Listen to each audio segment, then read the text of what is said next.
I think it is fitting I step forward to begin introductions because I often took on that task of leadership in any group I was involved with. Does this give you a clue as to my type A personality? I'd like to introduce Mrs. Harold C. Wilson, Verna Jane Fiddler, portrayed by her daughter, Mary. Among many distinctive qualities, she was the only Wilson wife not to be Swedish. Verna? First of all, I have to apologize for the way I'm dressed. I'm here with my elegant sisters-in-law, but I was out working in my garden and time got away from me, and I didn't want to be late.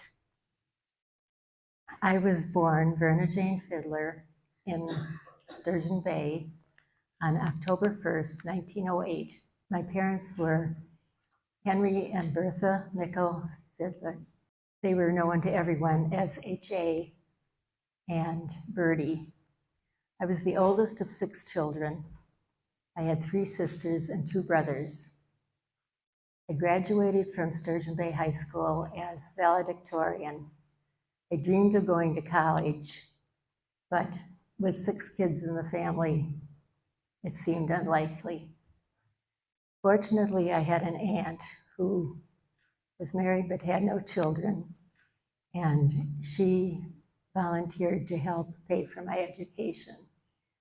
Her stipulation was that I go to Monmouth College in Illinois. I would have gone anywhere. I was there 1 year, and then I transferred to the University of Wisconsin-Madison. While there, I met Henry Anderson, who was a very nice person, but the important thing was he had a car. So this meant I could get a ride home with him for breaks in school. He agreed to give me a ride home one Christmas, but he said he had to stop in Appleton to pick up his cousin. Well, that was a fateful stop. His cousin turned out to be Harold Wilson, and we had a great trip home. We agreed to stay in touch, and we both really enjoyed writing letters. So it worked out okay. After I graduated from Madison, I went to Washington University in St. Louis for graduate school, and I earned my master's degree in social work. My first job was at the St. Louis dump. It was during the Depression, and there were many, many homeless people living there. After that, I was working for the state and traveled all over southern Missouri, which included the Ozarks. Again, I saw a lot of terrible poverty and all the problems that entailed, including lack of good medical care. This affected my worldview and how I viewed the role of government. On December 29th, 1934, I married Harold Wilson at my parents' home in Sturgeon Bay. He was working for the U.S. Coast and Geodetic Survey at the time and was working out in the Western Plains states. This meant we were always traveling, always on the road, staying in little motels. Since it was during the Dust Bowl times, we often woke in the morning to find our bed covers, the floor, and every other surface covered with dirt.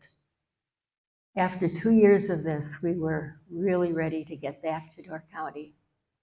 Harold set up his real estate and insurance business, and we built a few cottages in our home and settled down to a more normal life.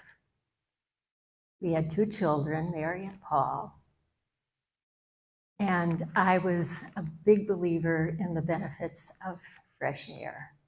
So I was always telling the children to go outside and play.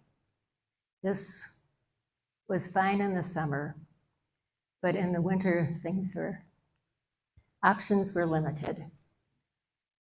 There was sledding, of course, but I always enjoyed skating, so I convinced the fire department to flood the tennis courts behind the new school.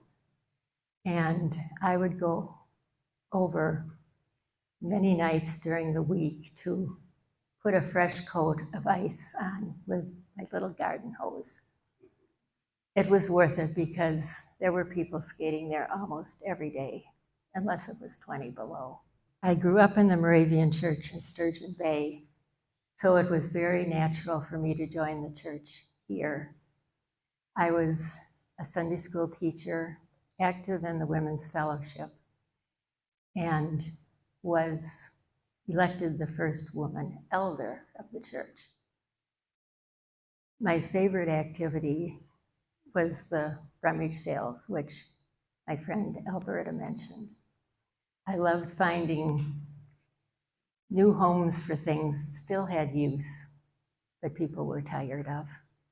While my sisters-in-law and I all had different personalities and interests, we all got along beautifully. They were really wonderful friends. I didn't have Kay or Petie's musical abilities, but I did help find housing for some of the musicians in the early years of the festival. I will tell you that my sister-in-law Lillian was a marvelous cook. She will be too modest to say that. In fact, since our office was in a corner of the Wilson ice cream parlor building, we often saw Boris and Lil, but mostly just to wave or say hello. In fact, I see Lil coming out of the back of the store now, so I'm going to let her tell her story.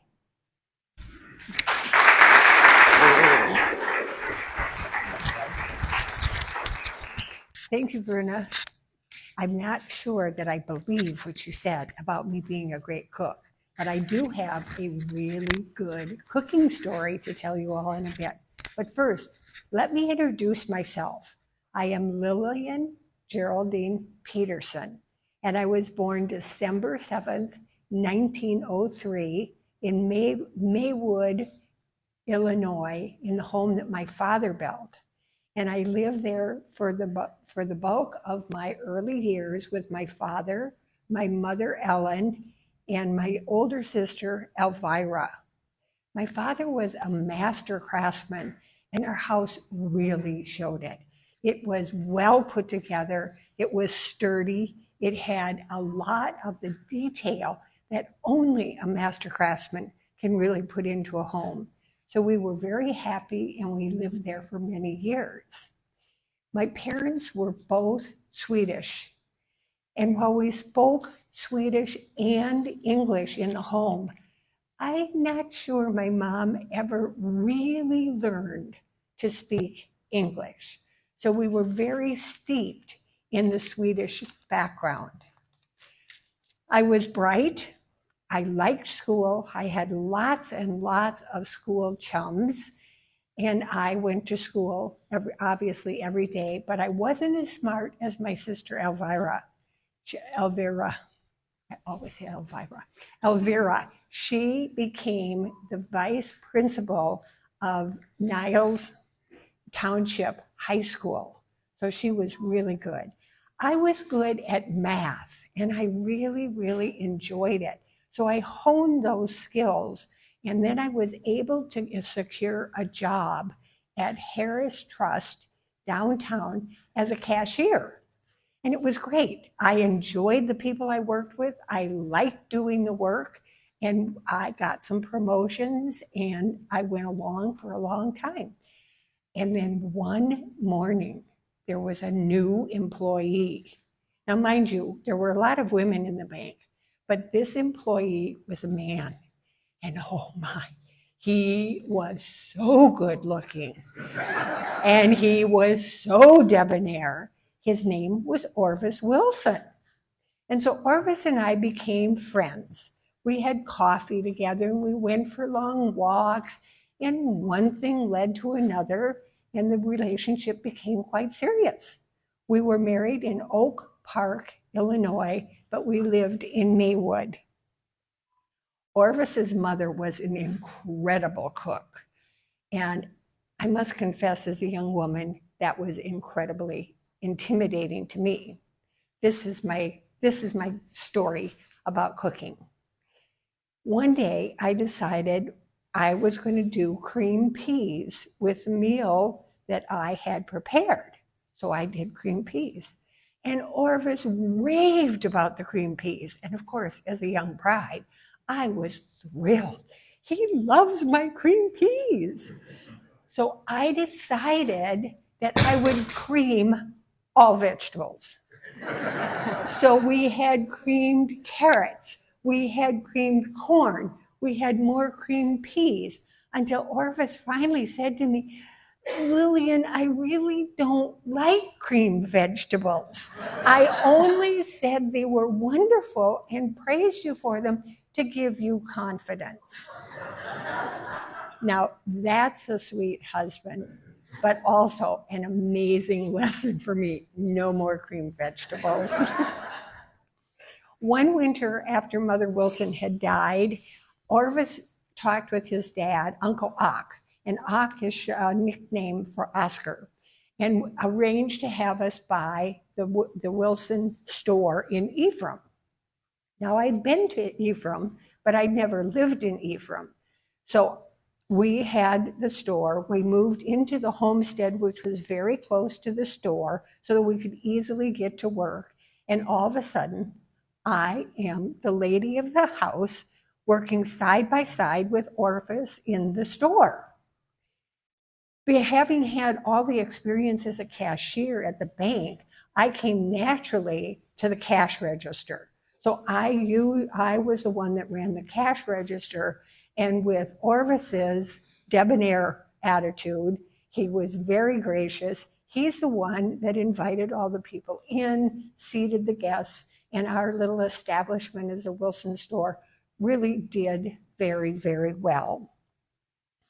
We were unfortunately never blessed to have children, but my 3 sisters-in-law each had 2 children. So I had 6 nieces and nephews on the Wilson side, and my sister Elvira and her husband had an absolutely delightful son, Chuck. And they ended up using the same physical home that we were in. They didn't live with us, but they had the home. And there were 2 good things that came out of that. One was that Elvira's husband had a disability, so I was able to help with cooking and cleaning, but it also gave me the opportunity to get to be very close to my nephew, Chuck. So here I was in the store with 7 darling nieces and nephews. And I'm like, what am I going to give these kids for their birthdays? So I came up with an idea of creating a little coupon book. And in the coupon book, it would say, good for 1 ice cream, good for 1 sundae, good for 1 hamburger. And I would give the birthday child this coupon book. And it gave me tremendous pleasure to see these smiling little faces come up to the cashier, to the cash register, and tear out a coupon and hand it to me to pay for their recently eaten goodie. So it was wonderful. We had a lovely, lovely time and ran that store for a very long time. But as life goes on, we decided to sell the store, and then we moved into an apartment that was still in the village of Ephraim and close to the store, but the bottom floor was empty. And my sister-in-law, Kay's daughter, Cici, was an amazing designer. She was an amazing seamstress, and she had a little business. So Cici took over that bottom part of the apartment and ran a store there. And as a retired woman, I was outside digging in the garden, watering the plants, and I was able to see Cici on a very, very regular basis and got to be very close to her. And those last years were wonderful years for me to be friends with Cici.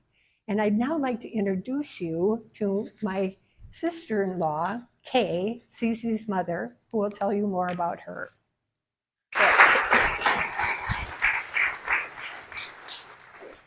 Well, as it happens, I am wearing a dress that my daughter made for me from fabric that I brought from Florida on one of our winter vacation trips. I was born Catherine Virginia Sherstrom on September 4th, 1907 in Portland, Oregon, to Frida Eklund and Eric Sherstrom.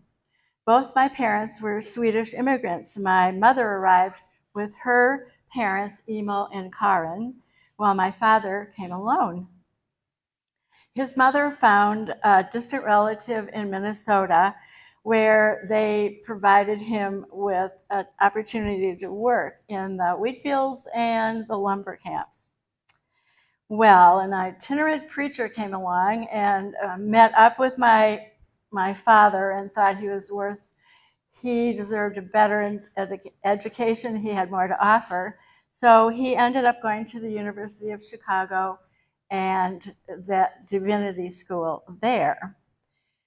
His first church was in Portland, Oregon.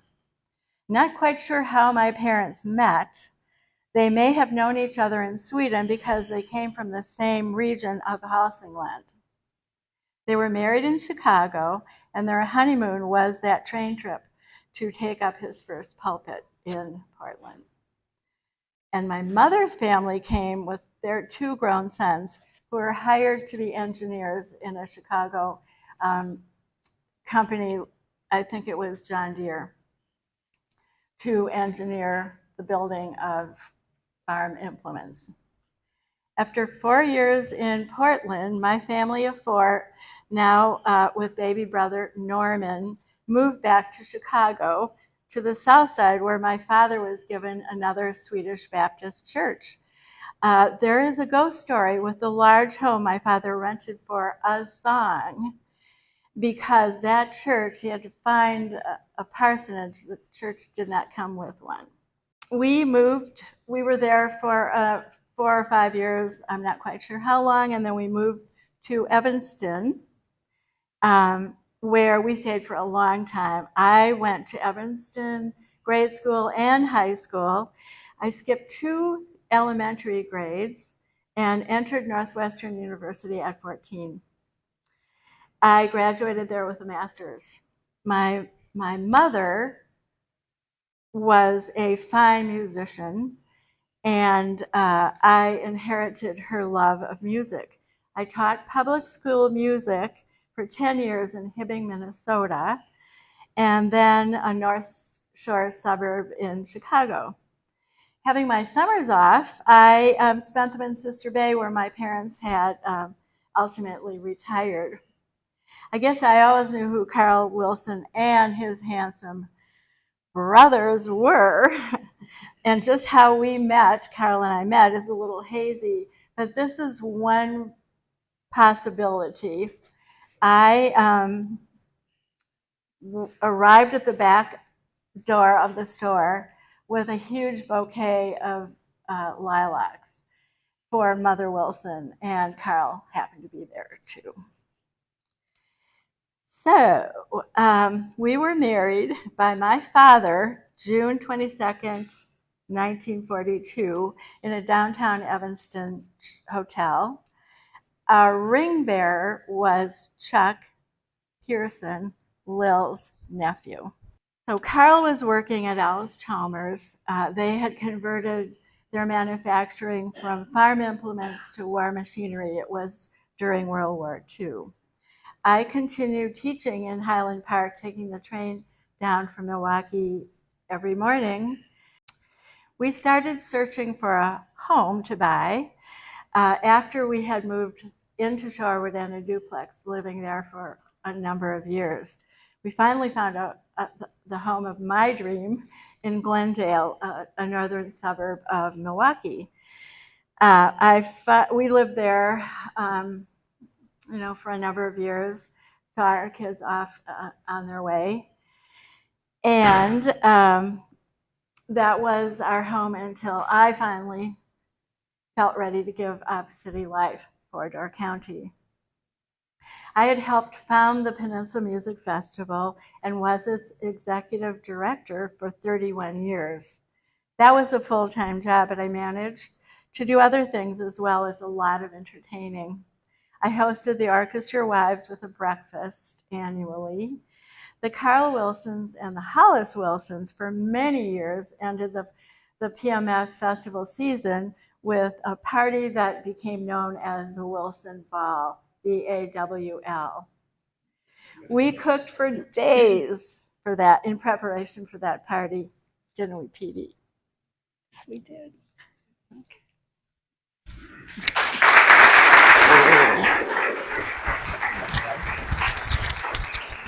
Good afternoon. Thank you so much for coming to hear about the Wilson girls.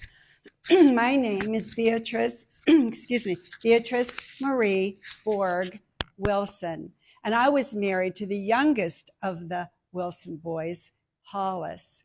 He was the most charming and the most handsome of the boys, although they will not agree with me, but more about that later. I was born in Chicago in 1913, and I lived for a wonderful 90 years. I was born to Swedish parents. My mother was Emma Peterson, and she lived and grew up on a farm in Little Sister. My father was born in Sweden, and he was an immigrant to the United States when he was only 19 years old, and he had big plans for himself. I was very fortunate because I was able to come to Door County every summer as I was growing up. My mother wanted to come to see her family, so I was able to come along. We had the farm for many years, but then as I became older, it was sold and became the Little Sister Resort. However, we still had that beautiful big barn, and in the barn was a lovely horse. And I loved horses. What little girl doesn't love horses? Well, the only problem with our horse is it was a retired racehorse. So it made it very, very difficult to try to ride with my friends because we always had to be at least a nose ahead. I had a lovely childhood, but one thing that did happen is when I was quite young, two teenage boys decided that they were going to kidnap me for ransom. Can you imagine? They must have thought my father had a lot of money because of his business. However, fortunately, the adults found out, they notified the police, and the plan was averted. The one thread that ran through my entire life was the love of music. My parents realized when I was quite young that I did have some musical talent, so they bought me a piano and they contracted with a tutor to give me weekly lessons. Well, it wasn't before too long that I had mastered the classics. The other thing that I loved to do was to compose music. Now, I never believed that I was as good as any of the masters, but I did continue to compose music throughout my lifetime. I never played for anyone else except myself and my family. After I graduated from high school, I went to Wheaton College in Illinois, and it's still known as a wonderful college for performing musicians. As a young adult, I continued to come here to Door County and visit with my grandparents, but by then I had a lot of friends, and we all would hang out down at the Wilson ice cream store. I'm sure you've heard of it. I happened one day to be there when the youngest boy, Hollis, was there scooping ice cream. Well, I thought he was very, very handsome and so charming, and he was smitten with me too. So we became an item, and eventually we married in 1937. At that time, we went to live with my parents who lived in Glenview. At that time also, my husband Hollis, my new husband Hollis, was an art teacher at Evanston High School. He was also a very talented artist, beautiful paintings, and he was able to make beautiful jewelry. Although he realized as much as he loved art, he was not going to achieve his goals being a teacher. So he went to work for my father, Eric Borg. My father's company was called the Borg Construction Company, and they constructed many, many buildings in Chicago, many large hospitals, libraries, office buildings, and Marina Tower. You may have heard of that one. If you go to Wacker Drive, many of those buildings were built by the family business. At one point, they were able to build a house for us in Glenview, not very far from my parents, and I'm very pleased to say that I designed the house.